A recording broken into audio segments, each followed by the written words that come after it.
அல்ல குறையாத அட்சய பாத்திரமான அனைத்து இந்திய அண்ணா திராவிட முன்னேற்ற கழகத்தினுடைய கோடிக்கணக்கான தொண்டர்களின் மனக்குமுறலாக இந்த கருத்தை பதிவு செய்கின்றேன். 90% அண்ணா திராவிட முன்னேற்ற கழகத்தினுடைய தொண்டர்கள் தாவேக்காவில் இணைவதாக பல்வேறு கட்சிகளில் தாவி 10 வருடங்களிலே பல கட்சிகளுக்கு தாவி இன்றைக்கு முதலீடு செய்த அமைச்சராக அதிகார மையமாக விளங்குகிற அமைச்சர் கருத்து தெரிவித்துள்ளார்.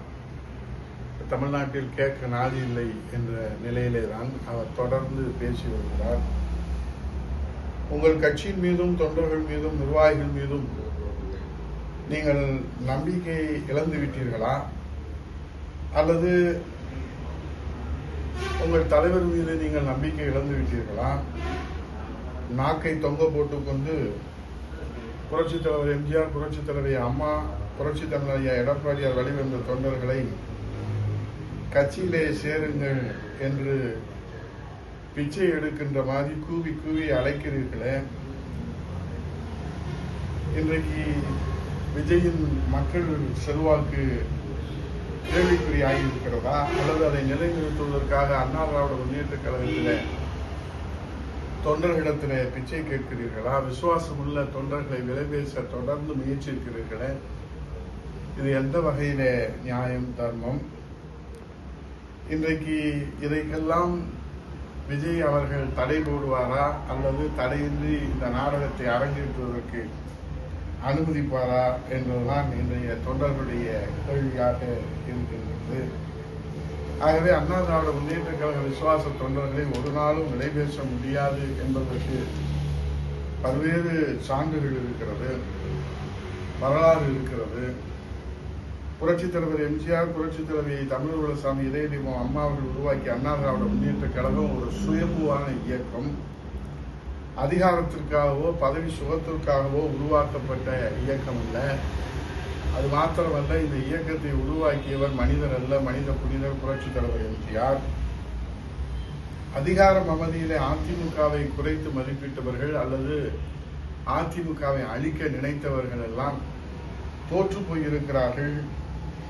இதுதான் கடந்த கால வரலாறு.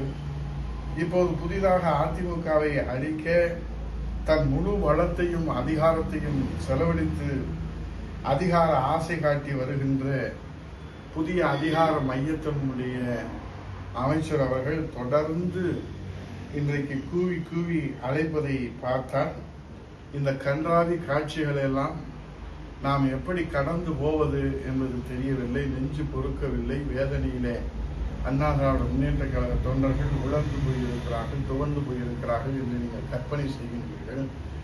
நெஞ்சுரத்தோடு எதையும் தாங்கும் இதயம் வேண்டும் என்று பேரறிஞர் பெருந்தகை அண்ணாவுடைய வழியிலே இன்றைக்கு மீண்டும் புரட்சித் தலைவி அம்மாவுடைய ஆட்சியை புரட்சித் தலைவர் எடப்பாடியுடைய தலைமையிலே கட்சி தான் எங்கள் உயிர், கழகம்தான் எங்கள் உயிர் மூச்சு, கழகமே கோயில், அம்மாவே தெய்வம் என்று வாழ்ந்த தொண்டர்கள் இன்றைக்கு அம்மாவின் புரட்சித் தலைவருடைய வழித்தோன்றலாக புரட்சித் தலைவர் எடப்பாடியுடைய தலைமையிலே கழகம் பணி ஆற்றி கொண்டிருக்கின்றோம். இன்றைக்கு 2026 சட்டமன்ற தேர்தலில் வாக்களித்தவர்களுடைய புள்ளி விவரத்தை நாம் ஒப்பிட்டு பார்க்க வேண்டும். தாவேகாவுக்கு 1,72,00,000 பேர்கள் வாக்களித்திருக்கிறார்கள். ஆளுங்கட்சியான திமுக அதிகார பலம், பணபலம், படைபலம் அத்தனையும் பயன்படுத்தி 1,19,00,000 பேர்கள் வாக்களித்திருக்கிறார்கள். ஆனால் எதிர்கட்சியாக அம்மா இல்லாத நிலையிலும் புரட்சித் தலைவர் எம்ஜிஆர் அவர்களுடைய இல்லாத நிலையிலும் அவருடைய செல்வாக்கை நிலைநிறுத்துவதற்காக இன்றைக்கு முள் பாதையிலே நடந்து அதிலே வெற்றி வாகை சூடுவதற்காக தன்னை அர்ப்பணித்து புரட்சித் தலைவர் எடப்பாடியார் தலைமையிலே அனைத்து இந்திய அண்ணா திராவிட முன்னேற்ற கழகம் 1,4,99,000 வாக்குகளை பெற்றிருக்கிறது. நாம் தமிழர் கட்சிக்கு 19,72,000 பேர்கள் வாக்களித்திருக்கிறார்கள். இதர கட்சிகளுக்கு 9,66,000 பேர்கள் வாக்களித்திருக்கிறார்கள். நோட்டோவுக்கு 1,09,000 பேர்கள் வாக்களித்திருக்கிறார்கள். ஆக திராவிட முன்னேற்ற கழகத்திற்கு எதிர்ப்பாக 68.5% பேர்கள் வாக்களித்திருக்கார்கள். ஆனால் அதை தாவேக 34.5% தான் பெற்றிருக்கிறது. புரட்சி தமிழர் ஐயா எடப்பாடியார் அவர்களுடைய தலைமையில் அண்ணா திராவிட முன்னேற்ற கழகம் இன்றைக்கு நாம் நம்பிக்கை இழந்ததாக ஒரு மாய தோற்றத்தை உருவாக்குவதற்கு தாவேக தொடர்ந்து அவர்களுக்கு பதவி ஆசை காட்டி விசுவாச தொண்டர்களை எல்லாம் அப்பாவி தொண்டர்களை எல்லாம் விலைபேச முயற்சிக்கின்றார்கள். ஆகவே இன்றைக்கு 35, 33 என்ற நிலையிலே புரிந்திருக்கிற இந்த கணக்கை நாம் பார்க்கிற போது முழுமையாக ஆட்சி அதிகாரத்திற்கு வருவதற்கான மக்களின் நம்பிக்கை பெறாத கட்சி இன்றைக்கு தொண்டர்களை விலைபேசி அண்ணா திராவிட முன்னேற்ற கழகத்தை இன்றைக்கு பலவீனப்படுத்த யார் முயற்சி செய்தாலும் கோடிக்கணக்கான புரட்சித் தலைவர் எம்ஜிஆரின் தொண்டர்கள், புரட்சித் தலைவி அம்மாவின் தொண்டர்கள் உயிரோடு இருக்கின்றவரை இந்த இயக்கம் உயிரோட்டமாக புரட்சி தமிழர் எடப்பாடி அவருடைய தலைமையிலே மக்கள் பணி ஆற்றும். ஆகவே இன்றைக்கு விசுவாச தொண்டர்களை விலைபேச முயற்சிக்கின்ற சனிக்கிழமைகளை, ஞாயிற்றுக்கிழமைகளிலே, விடுமுறை நாட்களிலே கட்சியில் இணைப்பு விழா தொடரும் என்று சொல்லியிருக்கிற அதிகார மையத்தின் முதலீடு போன்ற அமைச்சர் அவர்களே, உங்களுடைய அரசியல் பின்புலம் என்ன?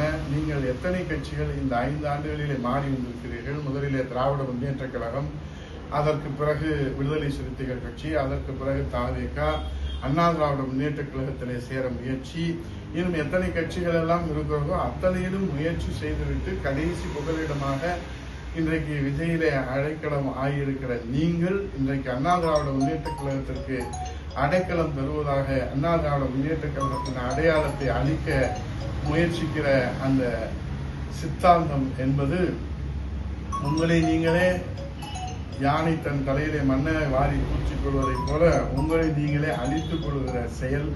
ஆகவே இறுதி எச்சரிக்கையாக சொல்லுகிறோம், அண்ணா திராவிட முன்னேற்ற கழகம் 2 கோடி தொண்டர்களிலே சாமானிய தொண்டராக இறுதி எச்சரிக்கையாக இந்த ஆள் பிடிக்கிற வேலையும் அதிகாரம் வழங்குகிறோம் என்கிற நாடகத்தையும் இனியும் நீங்கள் தொடர்வீர்களானால் நீங்கள் கடும் பின்விளைகளை அரசியல் பயணத்திலே நீங்கள் சந்திக்க வேண்டும், சந்திக்க நேரிடும். புரட்சித் தலைவர் எம்ஜிஆர், புரட்சித் தலைவர் அம்மா, புரட்சித் தலைவர் எடப்பாடியார் தலைமையிலே வலிமையோடு அண்ணா திராவிட முன்னேற்ற கழகம் மக்கள் பணி ஆற்றும்.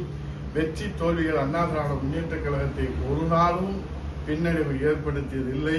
வெற்றிகள் வரலாம், தோல்விகள் வரலாம், ஆனால் மக்கள் பணிக்கு அது தடையில்லை என்பதுதான் அண்ணா திராவிட முன்னேற்ற கழக விசுவாச தொண்டர்களுடைய அந்த கொள்கை, கோட்பாடு, லட்சியம், இலக்கணம், எண்ணம், சிந்தனை, செயல்பாடு என்பதை அதிகார மையமாக இருக்கிற ஆதவ அர்ஜுனா அவர்களுக்கு தெரிய வாய்ப்பில்லை. ஏனால் அவர் சமீபத்திய வரவாக அரசியலிலே, பொது வாழ்க்கையிலே இருப்பதனாலே அவருடைய அரசியல் பின்புலம் என்ன என்பது இந்த தமிழ்நாட்டு மக்களுக்கு இன்னும் தெளிவு கிடைக்கவில்லை. தெளிவு பிறந்துவிட்டால் மக்கள் தெளிந்த நீரோடையாக புரிய நேரம் காலம் வந்து கொண்டிருக்கிறது. ஆகவே ஆள் பிடிக்கிற வேலையை அண்ணா திராவிட முன்னேற்ற கழகத்திலே நீங்கள் தொடர்வீர்களானால் கடும் விளைவுகளை நீங்கள் பின்தொடர வேண்டும், எதிர்கொள்ள வேண்டும் என்பதை கோடிக்கணக்கான விசுவாச தொண்டர்களின் மனக்குமுறலாக பதிவு செய்கிறேன். நன்றி, வணக்கம்.